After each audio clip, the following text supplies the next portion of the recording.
But most people that enter the room are too busy trying to work out who's sitting where, what they're wearing, what's actually being said, as opposed to just holding space. Not everything we think is true, right? Not everything we think is real. I made a very, very big call. It was a very big financial call. You start off from that playing field, that the rest of the world is operating over here, and you're over here, and you're trying to kind of bring people along on this journey with you. It prevents all of that anxiousness that people often actually find themselves in because doubt, fear has actually just drifted in. What if logic and intuition meet each other halfway? This is Let's Pay Attention, Hacking Consciousness. I'm Kathy DeMarcos. Let's explore what it means to lead, live, and listen with intention. Well, hello, everyone. Welcome to the next episode of Pay Attention, Hacking Consciousness. Today I have a dear friend with me. This dear friend is actually Artemis Evangelidi, and she's actually the head of Learning Transformation at the Law Society of Victoria. She's also the founder of EPIA Consulting and the Centre of Conscious Leadership. With degrees in science, law, and psychology, she brings 20 years of international legal experience and a decade as a conscious leadership coach. She's trained in the presence and mindfulness with Eckhart Tolle and others, completed her inner MBA in 2024, and is passionate about integrating wisdom traditions with psychology and neuroscience. Her book, Life, Thoughts That Make the World Go Round, informs global leadership programs. Artemis is a board member and a co-chair of the Australian chapter of the Mindfulness in Law Society and sits on the board of other NGOs advising on mindful leadership. So are you ready to actually hear this conversation? Because I'm certainly looking forward to it. Welcome, Artemis.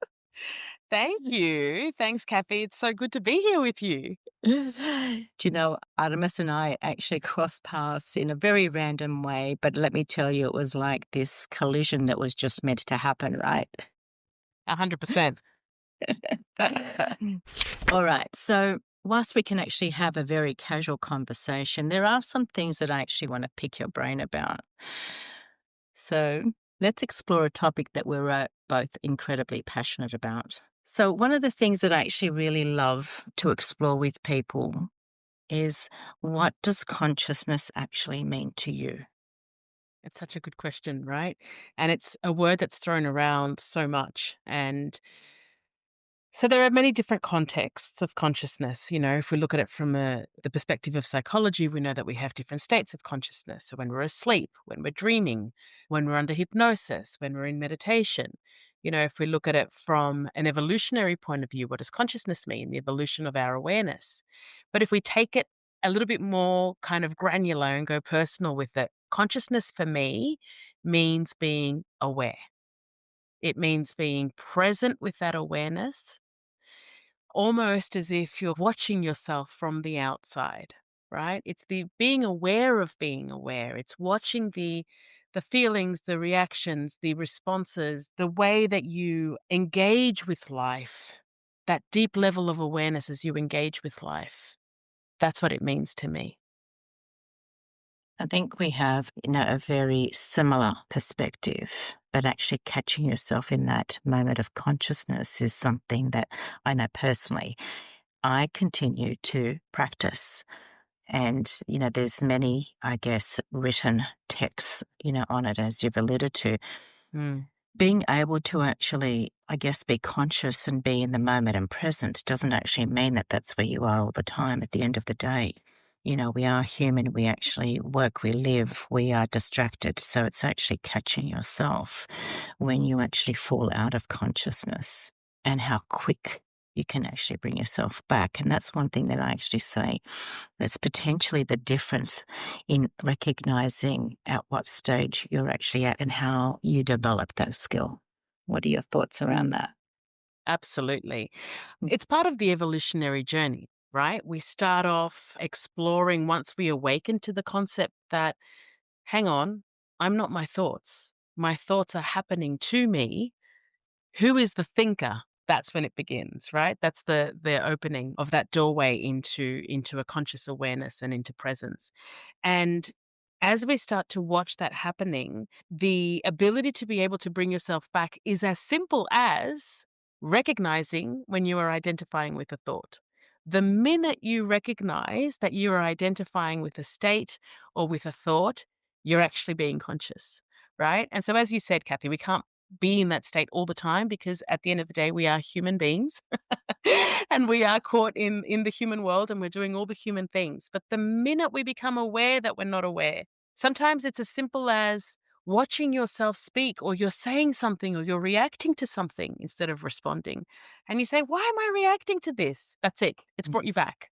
And so instead of making it this really difficult, out there concept that perhaps, people kind of struggle to deal with or struggle to get their heads around, just do that. Catch yourself when you are believing the thoughts. Not everything we think is true, right? Not everything we think is real. So I think that's one of the most powerful ways to bring yourself back into that space. Yeah, great point. Thank you for that. I think, we've sort of touched on this as we've shared a little bit of insight as to how we catch ourselves out. But if I was to say to you, what's perhaps actually a challenge that you've experienced, as a conscious leader, personally and professionally, what would you identify those to be? Oh gosh, a challenge? There are so many as you're doing this, because I think well, let's start with the fact that you're trying to operate as a conscious leader in a world that is mostly unconscious, right? So you already are you start off from that playing field that the rest of the world is operating over here, and you're over here, and you're trying to kind of bring people along on this journey with you. One of the biggest challenges for me has been when people aren't living their values and they're not aligned with their values. And one of those key ones, really is integrity, right? So at the base of every conscious leader is integrity and living with your values. Is there integrity everywhere in the world around us right now? Well, Kathy, I know you can answer that for our listeners, but probably no, right? So Yeah. you stand out like a beacon when you work within your own values and you really honor the integrity. Showing that for people, leading from where you stand, is one of the most powerful ways to showcase that and show that to people. So, I'm here, you're there, I'm going to live and lead in alignment with my values and be that conscious leader. And when you embody that and you show up doing that every day, eventually that energy, we call it relational energy in science, but that energy starts to rub off, right? It impacts the Mm. field, it impacts the collective. And so people start to tap into that energy, and you gently bring people with you on this journey. You're not trying to impose anything, you're not trying to force anyone into anything. It's akin to planting seeds. So you plant the seeds and you say, this is how it could be. This is where I live. I live over here. If you want to join me on this journey, come along. One of the biggest challenges with that, and this is where I have to catch myself all the time, is wanting it to happen quicker than what it can. You want people to join you on this journey, right? You know that things flow easier and more in a more empowered way when you're living this way. But wanting that is, akin to the ego coming in through the back door. So that's another Yeah. challenge. Yeah. You actually share, I guess, an experience that really was a pinnacle point in my life. And understanding what integrity actually means and being able to live that despite what may actually be reflected on us is one thing where I draw the line. And I think most of the time it's easy for us to be able to justify when we do actually uphold that, as a value, and when we actually alter that.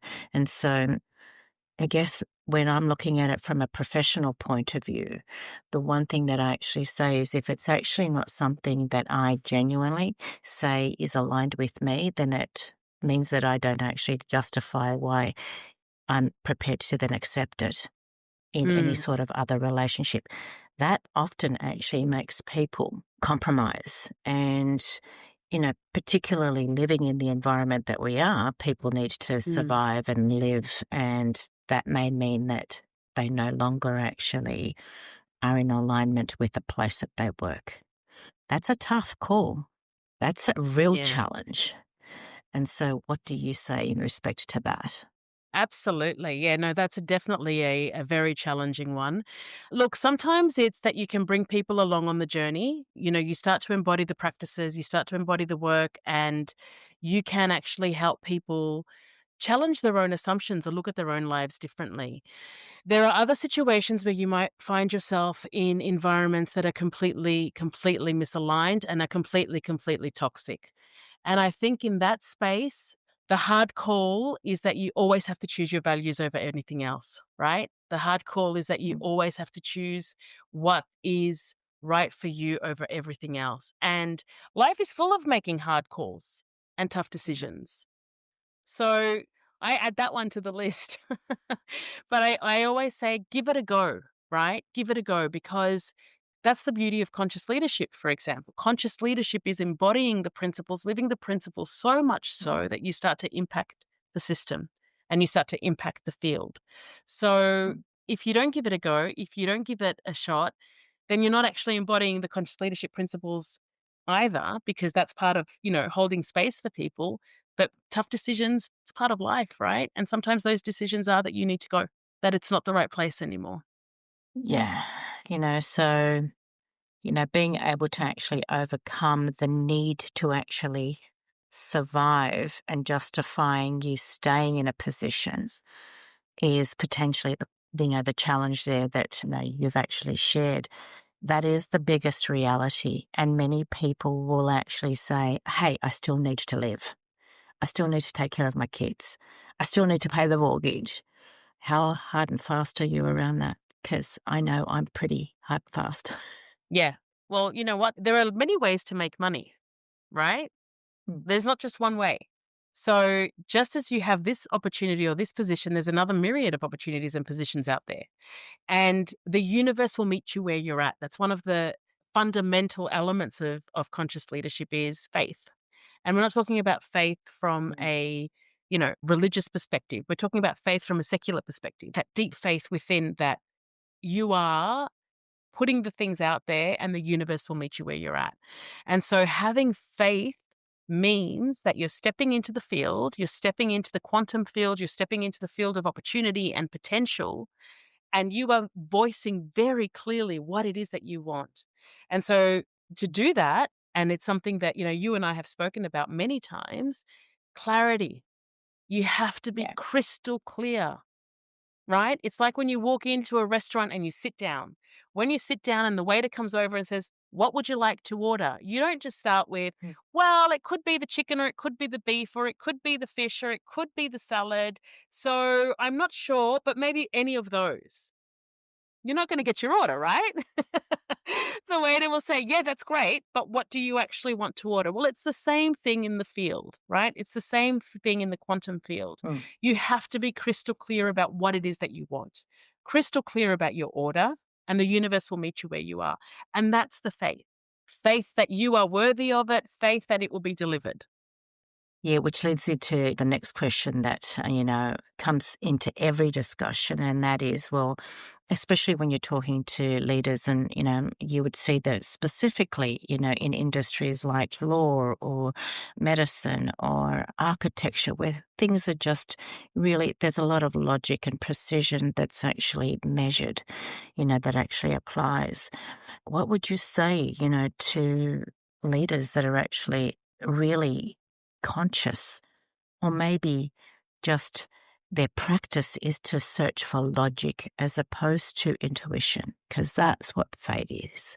When you actually lean into, I just intuitively know, and this is exactly where I'm going without having the facts, what would you say to those leaders that actually need to rely on logic? Yeah. So why my catchphrase for those who know me and who have worked with me is let go of the how, right? So I'm going to help you find a balance between your logic and your intuition and to help you bring faith in.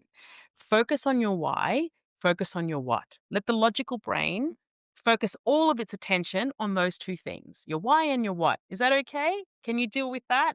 Most people are like, yeah, I can do that. That's great because that gives me something to hang on to, right? I can do my, strategy, and I can do my goal setting, and I can do my business plans, and I can really focus and hone all of my energy on my why and my what.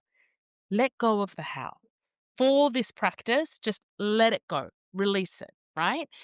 Focus your logical brain there and then watch what happens. And we know that anything that you can embody and that you can experience is enough to have you kind of lean into something that's new and to challenge your own assumptions and your biases around these concepts. So if you can start to then, whilst you're focusing on the why and the what, watch things come in that you hadn't planned or thought about, right? Think the synchronicities or the coincidences or whatever you want to call it, right? That are coming in and aligning with the logical thinking part of the brain.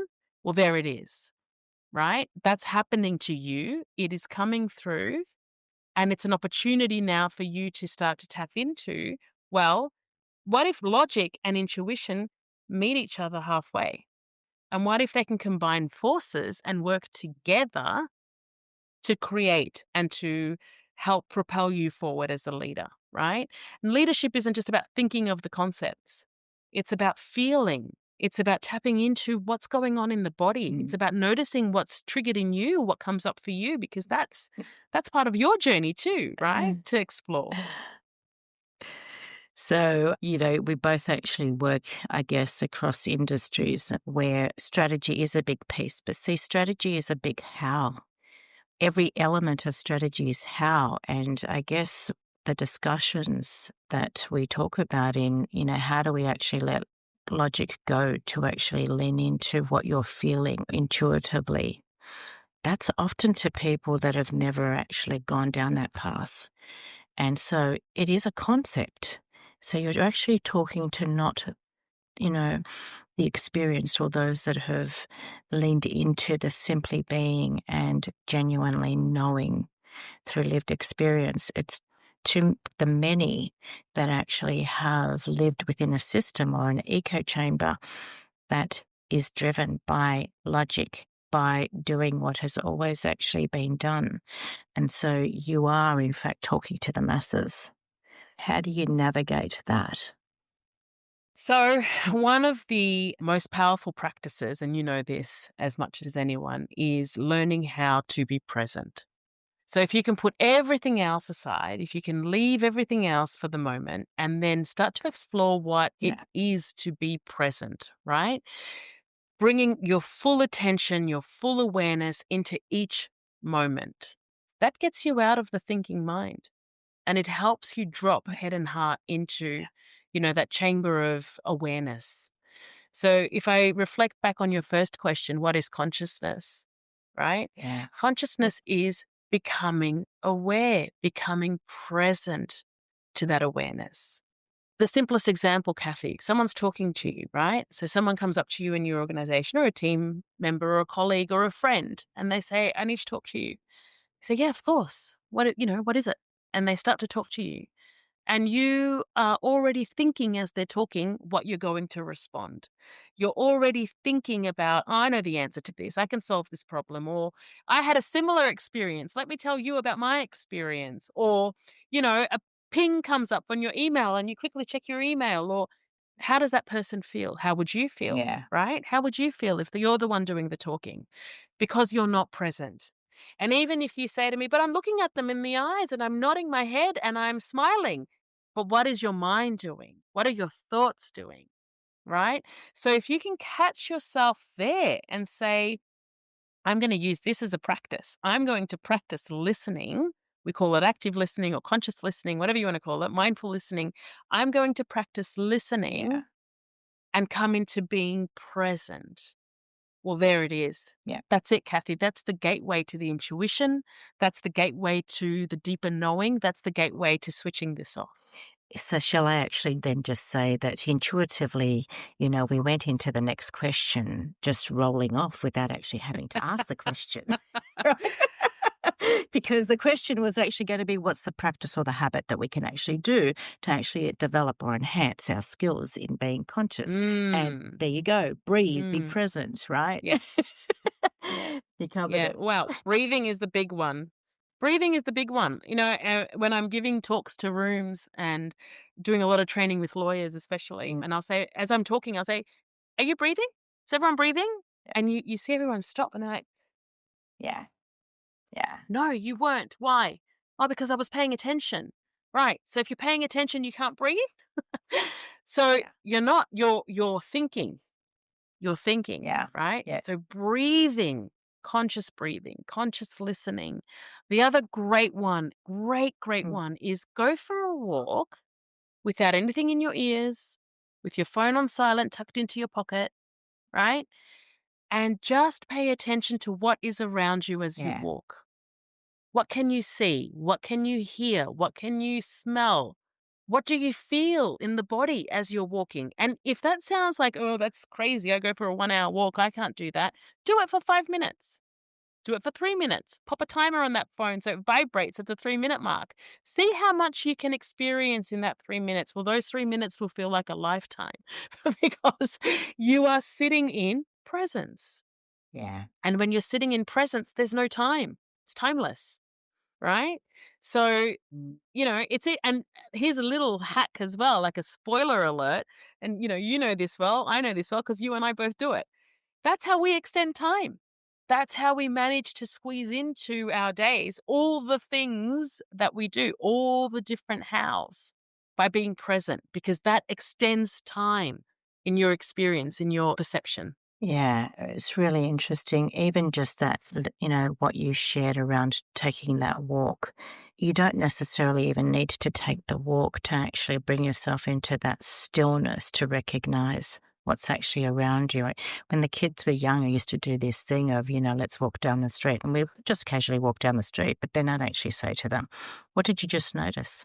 Mm, mm, And it's fascinating that we all walk down the same street. We're all there at the same time, but the lens in which we've actually observed things around us is actually different. And I do the same when I walk into a boardroom.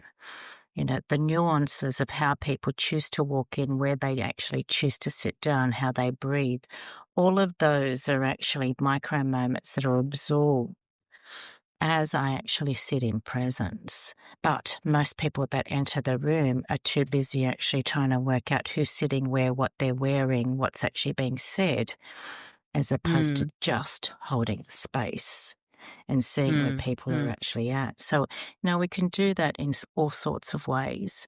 And it then actually becomes a practice. Consciousness actually comes up or shows up in so many different ways. When we're actually standing with people and we recognize, what might actually be happening in that moment, how do you actually navigate that discussion of where perhaps we need to bring things back to, being aware and being intentional? mm. This comes up a lot in my coaching work. Mm. So, you sit in on a coaching session and you start to explore different things and people will lose themselves in a story. And so, you let that play out for a bit. And my methodology is I let that play out and then I will come in with a question, a very simple question. What would happen if what you just said was true? What would change in your life? There might be an answer there. And then my next question is, and what would happen if everything you just shared was false? What would change in your life? And those two questions really trigger something in people, right? Because they suddenly have a glimpse of awareness that actually nothing really changes right now if it was false or if Mm, it was true. I say, well, mm. this is the difference between what is actually happening in this moment, in real time, and what is going on in your head, which is a story, right? So whether the story is true or false doesn't actually change anything right now in this moment. That is one of the most powerful ways that I bring people back into the present awareness and conscious state. Yeah, I think that that's actually something that I actually share with people as well. it's interesting that the difference in actually being able to sit right here in that moment. And I say to people, the difference between what you actually anticipate, which usually leads from a position of fear, is what you've experienced in the past, or ultimately the unknown of the future. But if, like you, in the here and now, right now, where are you actually sitting, and where is your position of gratitude in recognizing that you actually are sitting here, changes everything. And so that is something for us, as well as, those that we're actually in the presence of, to be able to come back to, and that also then prevents anxiety. It prevents all of that anxiousness, that people often actually find themselves in because doubt, fear has actually just drifted in. What about your values? We touched on that earlier. And I think for both of us, we know that values actually guide us into actually making decisions. 100%. How important is actually genuinely understanding the value proposition, whether it is from a personal note or from a career perspective? Oh, critical. It's the first thing. The first thing you should be thinking about. First of all, if you don't have clarity on your own values, that's okay, right? Take the time now to actually listen to what we're talking about and have a think about, well, what can I do to get more clarity on mine? The simplest way to know, there's lots of stuff you can find online and you can do exercises and all of that. That's great. But the simplest way to know what your values are is whenever you feel conflict. Whenever you feel conflicted within yourself or with someone else, and there's that tightness in your stomach, or the shoulders, or whatever it is, wherever you feel that kind of somatic response to something not being in alignment with your values, right? So it could be, for example, if you have integrity as a core value, which one of my core values is integrity. Someone's doing something that's not in alignment with that, I feel it straight away. And it makes me feel a little bit uncomfortable and maybe even a little bit sick somatically. And that's when I tap into it. So, why am I feeling this? That's why. And then you can see when you in a place of employment, or when you're leading teams, or when you're, just interacting with the world, are your values aligned? So if you've got a group of people that you surround yourself with, and every time you get together, you leave not feeling that good about yourself, there's a conflict. What's going on with that group of people, right? Maybe the conversations aren't aligned with your values, and that's where we have to challenge ourselves. But in a corporate environment, in a workplace environment, in our places of business and wherever we may be, if you aren't aligned with those values and you can't live those values every day of the organization, then you can't be there. A values misalignment is one of those things that cannot be fixed. It cannot be fixed. Other things can be in relationships and when you're leading collaborative teams and so forth, but values, it cannot be fixed. If the values are misaligned, it's a red flag, it's a stop sign, it's a red light, it's a change. It's also actually being able to catch yourself and how you let that go, right? Because over the decades in my career, it's actually recognizing that you are actually experiencing that emotion, or you're sensing it, and not actually having the courage to call it.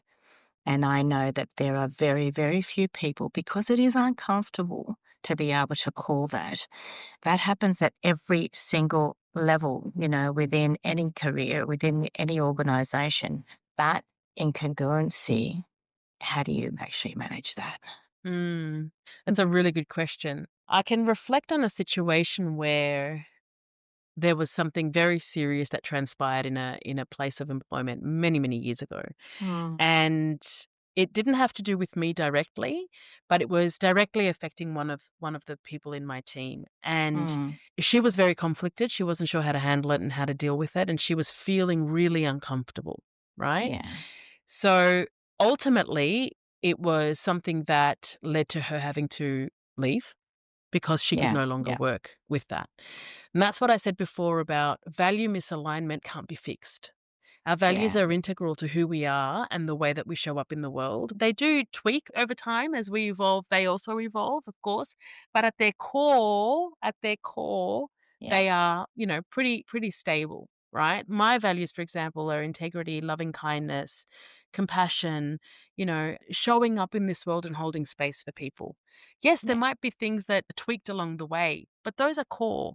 And anything that goes against that It's very hard to quieten that voice that tells you, mm-mm. Course correct. Yeah, exactly, right? Yeah. The voice that tells you, nah, this isn't gonna play out well. Mm. Right? So, but I hear your question, and it's tough when you are, for example, what happens when you're in an organization, for example, and the leader doesn't embody your values, right? How Yeah. do you follow? How can you be inspired? How can you be empowered? How can you be energized? How can you be engaged to follow through, right? You can't. Yeah. It's just a simple, you can't. It's something that I personally have experienced. And, I say to people in that situation, I made a very, very big call. It was a very big financial call. And, I don't compromise. I did this very recently as well with a very high profile individual. I don't compromise. But I also am very conscious I have the privilege and the luxury to actually do Mm, that. And it's something that's actually shared with me often, Kathy. I couldn't do that, for a mm, number of reasons. I always say it's choice. And I know, once again, I speak from a position, perhaps of where many can't actually sit in. And I am mindful of that. But that is what we actually practice. Living yeah, consciously is actually about, with each step, with each situation, we get that little bit closer where, no, we're drawing the line and this is it. yeah. So, yeah, with that in mind, I do have one thing that I actually want you to think about is people will actually be listening to this podcast, and they're thinking, a whole array of things from, yes, I actually can pick up on that. I want to do that.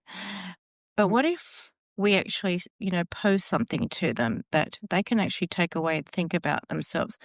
What would you want to say to anybody listening to this podcast Mm. about living consciously? What do you want them to take away? Oh, probably two things. The first is that becoming aware is your paramount duty, is your Mhm. paramount duty. If I say it in as simply as this, it's how we fix the world. If every single person was able to step into that level of awareness and presence, the world would be a very different place. Yeah. The second thing is to be able to do that, you've got to regulate your nervous system. Learning how to regulate the nervous system and bringing yourself back into a state of equilibrium is where you can take advantage of the opportunity to then work on your consciousness and your awareness. So bringing yourself back into balance, doing those things that you need to be back in the green zone of vitality with your nervous system regulated, and then becoming present to how you show up, becoming present to your energy, becoming present to the impact that you have. If that's all you can do, then that is enough. That is enough. And that is how we will create a different world and Mhm. create a world that holds space for everyone. You use a term that I think gets used a lot, balance. I think we all have a very different understanding of what that actually means. And maybe you can leave your interpretation of balance with the audience as we wrap up. Yeah. Balance is subjective, right? It's what you feel when you know that you're okay, when you know that you are showing up as yourself and that everything can flow. Tough times, good times, doesn't matter. There's always flow. So balance to you is flow. Yeah. If you can find that flow within, then you are in a state of balance. Absolutely. All right. Well, there you've heard it. Artemis, as always, it's been a pleasure. Thank you for joining Likewise. me on Pay Attention, Hacking Consciousness. And for those of you that are actually listening, make sure that you actually, follow through and connect with Artemis as well. Thank you, my dear friend. Thank you. Thank you. Thank you so much for having me. It has been such a great conversation. Thank you, Kathy. This was Let's Pay Attention, Hacking Consciousness. Stay awake, lead with heart, be bold enough to listen deeply. I'm Kathy DeMarcos. Until next time, be the impact.